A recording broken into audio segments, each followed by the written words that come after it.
साल था 2008। एक ठंडी रात में एलन मस्क टेस्ला की फैक्ट्री के खाली कोने में अकेले बैठे थे। हाथ में कुछ कागज, टेस्ला की फाइनेंशियल रिपोर्ट्स और आंखें कहीं दूर फैक्ट्री की दीवार पर टिकी हुई। कमरा बिल्कुल खामोश था, पर एलन के दिल के अंदर एक तूफान मचा हुआ था। टेस्ला बर्बादी के कगार पर थी। रोडस्टर का प्रोडक्शन इतना मुश्किल हो गया था कि इन्वेस्टर्स ने फंडिंग करना बंद कर दिया। हालात ऐसे थे कि एलन के पास अपना किराया तक चुकाने के पैसे नहीं बचे थे। तभी उनका एक करीबी दोस्त उनके पास आया। उसने एलन को देखा और भारी आवाज में कहा, एलन, तुम्हारे पास अब सिर्फ एक ही रास्ता है, या तो स्पेसएक्स को बचाओ या टेस्ला को। दोनों को बचाना नामुमकिन है। एलन ने कुछ देर चुप्पी साधी, कागजों को एक तरफ रखा, धीरे से सिर उठाया। उनकी आंखों में थकान तो थी, लेकिन हार का नामो निशान नहीं। उन्होंने गहरी सांस लेकर कहा, मैं हार मानने के लिए पैदा नहीं हुआ हूँ। मैं दोनों को बचाऊंगा, चाहे इसके लिए मेरी आखिरी कमाई ही क्यों न लगानी पड़े। उस पल जो कंपनी खत्म होने के कगार पर थी, वो कुछ सालों बाद दुनिया की सबसे बड़ी ऑटोमोबाइल कंपनी बनकर उभरी। आज टेस्ला सिर्फ एक कार कंपनी नहीं, बल्कि एक रेवोल्यूशन है। एक ऐसा नाम जिनका कार्स विश्व का सपना नहीं, बल्कि आज की हकीकत बना दिया। लेकिन सवाल ये है,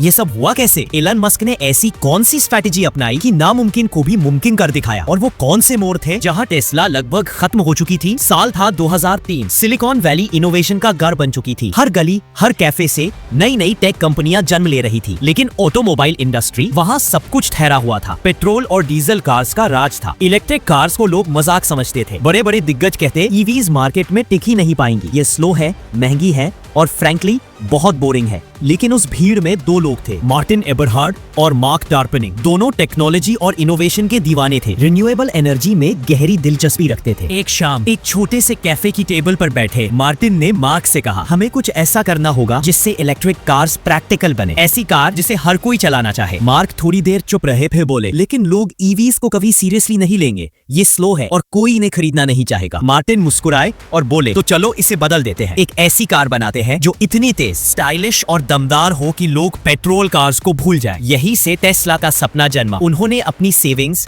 और कुछ एंजल इन्वेस्टर्स के पैसों से एक छोटे से गैराज में शुरुआत की। लेकिन ये सफर आसान नहीं था। हर कदम पर मुश्किलें थी। सबसे बड़ी चुनौती लोगों का दिमाग। लोग कहते इलेक्ट्रिक कार्स प्रैक्टिकल नहीं है, इनकी रेंज कम है, ये बहुत महंगी है। दूसरी चुनौती टेक्नोलॉजी। उस वक्त बैटरी टेक्नोलॉजी आज जितनी एडवांस नहीं थी। हाई परफॉर्मेंस और अफोर्डेबल बैटरी बनाना मानो नामुमकिन पहेली जैसा था। लेकिन मार्टिन और मार्क को पता था, अगर टेस्ला को कामयाब बनाना है तो उन्हें पुरानी ऑटो इंडस्ट्री के नियम तोड़ने होंगे। उनका पहला कदम था high and sports car banana. Mark ने एक मीटिंग में कहा था, हम लग्जरी मार्केट से शुरुआत करेंगे क्योंकि यहाँ मार्जिन ज्यादा है। इसी से हम फ्यूचर की मास मार्केट कार्स के लिए फंडिंग जुटा पाएंगे। ये प्लान रिस्की था क्योंकि उस दौर में ईवीज को हमेशा लो कॉस्ट ऑप्शन समझा जाता था। लेकिन टेस्ला ने साबित किया कि रिस्क ही असली गेम चेंजर होता है। अब यहाँ से असली जंग शुरू होती है। और फिर आया साल 2004। टेस्ला की कहानी में एक नया चैप्टर जुड़ा, क्योंकि इस साल जुड़ गया एक ऐसा इन्वेस्टर जिसने इस डूबते सपने को फिर से आसमान की तरफ देखने का मौका दिया। ये इन्वेस्टर और कोई नहीं बल्कि एलन मस्क थे। लेकिन असली सच्चाई ये थी कि इस नए सपने के बावजूद 2004 तक टेस्ला एक भी कार लॉन्च नहीं कर पाई थी। कंपनी सिर्फ इन्वेस्टर्स के पैसों के सहारे किसी तरह जिंदा थी। सच कहे तो टेस्ला का जिंदा रहना सिर्फ और सिर्फ एलन मस्क की जिद की वजह से था। मस्क, मेरे पास फेल होने का कोई ऑप्शन ही नहीं है। वो अपनी सारी सेविंग्स झोंक रहे थे, इन्वेस्टर्स को बार बार समझा रहे थे, और उनकी यही जिद, यही लगातार मेहनत टेस्ला का सपना जिंदा रखे हुए थी। फिर आया साल 2006। एक धुंधली वर्कशॉप में टेस्ला के इंजीनियर्स पसीना बहा रहे थे। सामने खड़ी थी टेस्ला की पहली इलेक्ट्रिक स्पोर्ट्स कार रोडस्टर का प्रोटोटाइप। एलन मस्क वहां खड़े गहरी नजरों से कार को देख रहे थे। वो हर छोटे छोटे डिटेल पर फोकस कर रहे थे। और फिर उन्होंने अपनी टीम की तरफ देखकर कहा, हमें दुनिया को दिखाना है कि इलेक्ट्रिक कार सिर्फ स्लो और बोरिंग नहीं रहे, बल्कि ये पावरफुल भी हो सकती है और सेक्सी भी। रोडस्टर सिर्फ एक कार नहीं थी, ये एलन के लिए उम्मीद का दीपक थी। लेकिन इस दीपक तक पहुंचने का रास्ता बेहद मुश्किल था। सबसे बड़ी चुनौती थी बैटरी। उस वक्त लिथियम आयन बैटरियां सिर्फ लैपटॉप और गैजेट्स में इस्तेमाल होती थी। उन्हें एक हाई परफॉर्मेंस कार में लगाना नामुमकिन सा लगता था। बैटरी जल्दी गर्म हो जाती,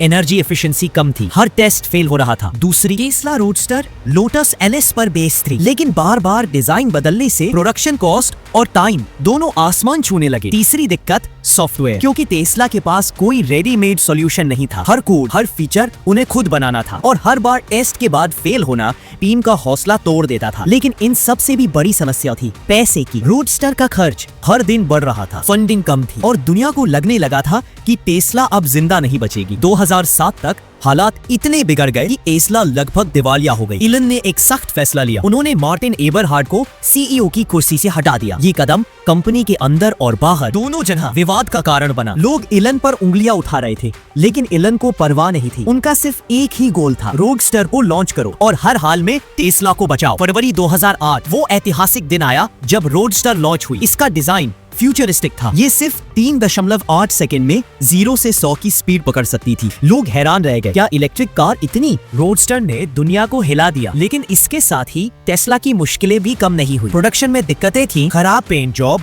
पैनल गैप्स और डिफेक्ट्स। क्रिटिक्स ने कहा टेस्ला मास प्रोडक्शन के लिए तैयार ही नहीं है। इन बातों से कंपनी की रेपुटेशन को बड़ा झटका लगा। लेकिन रोडस्टर ने एक काम जरूर किया, उसने पूरी ऑटो इंडस्ट्री का ध्यान टेस्ला की तरफ खींच लिया। फिर 2008 का फाइनेंशियल क्राइसिस, दुनिया की सबसे बड़ी कंपनियां डगमगाने लगी और टेस्ला, उसके पास तो पहले ही पैसे की तंगी थी। प्रोडक्शन कॉस्ट बढ़ रही थी, सेल्स लिमिटेड थी, हर महीने कंपनी का बैंक अकाउंट खाली होता जा रहा था। इलन मस्क के लिए ये वक्त एक डरावने सपने से कम नहीं था, क्योंकि उनकी दूसरी कंपनी स्पेसएक्स भी बर्बादी की कगार पर थी। 3 लॉन्च फेल हो चुके थे। कंपनी के अंदर का माहौल भी जहरीला हो चुका था। बोर्ड ऑफ डायरेक्टर्स और मैनेजमेंट में तनाव बढ़ गया था। हर कोई मान चुका था कि टेस्ला का अब कोई भविष्य नहीं है। लेकिन इलन मस्क अभी भी हार मानने को तैयार नहीं थे। उन्होंने खुद को और अपनी टीम को झोंक दिया। इन्वेस्टर्स को बार बार समझाया, सरकार से लोन लिया, कंपनी को रीस्ट्रक्चर किया, कई प्रोजेक्ट्स बंद किए, कर्मचारियों को कम किया और खुद फैक्ट्री फ्लोर पर मजदूरों के साथ खड़े होकर काम करने लगे। उनका ये कमिटमेंट देखकर टीम का मनोबल बढ़ा, इन्वेस्टर्स का भरोसा लौटा और टेस्ला धीरे धीरे मौत के मुंह से बाहर निकलने लगी। अब इलन और टेस्ला का अगला लक्ष्य था मॉडल एस, एक ऐसी लग्जरी सेडान जो साबित करेगी कि इलेक्ट्रिक कार सिर्फ सपना नहीं, बल्कि आने वाले कल की असली सच्चाई है। आखिरकार मॉडल 3 और मॉडल Y ने टेस्ला को वो मुकाम दिलाया जिसके बाद उसे कोई रोक नहीं पाया। आज टेस्ला सिर्फ एक कार कंपनी नहीं है, ये इनोवेशन, जुनून और सपनों को हकीकत बनाने की कहानी है। आज दुनिया की सबसे वैल्यूएबल कार कंपनी बनकर टेस्ला ने साबित कर दिया है कि अगर आप हार नहीं मानते तो दुनिया आपको रोक नहीं सकती। अगर आपको इलॉन मस्क और टेस्ला की ये कहानी इंस्पायरिंग लगी तो इस वीडियो को लाइक करें, अपने दोस्तों के साथ शेयर करें और चैनल को सब्सक्राइब करना मत भूलें, क्योंकि आगे हम ऐसी और कहानियां लेकर आने वाले हैं जो आपको जिंदगी में बड़ा सोचने और कभी हार ना मानने की ताकत देंगी।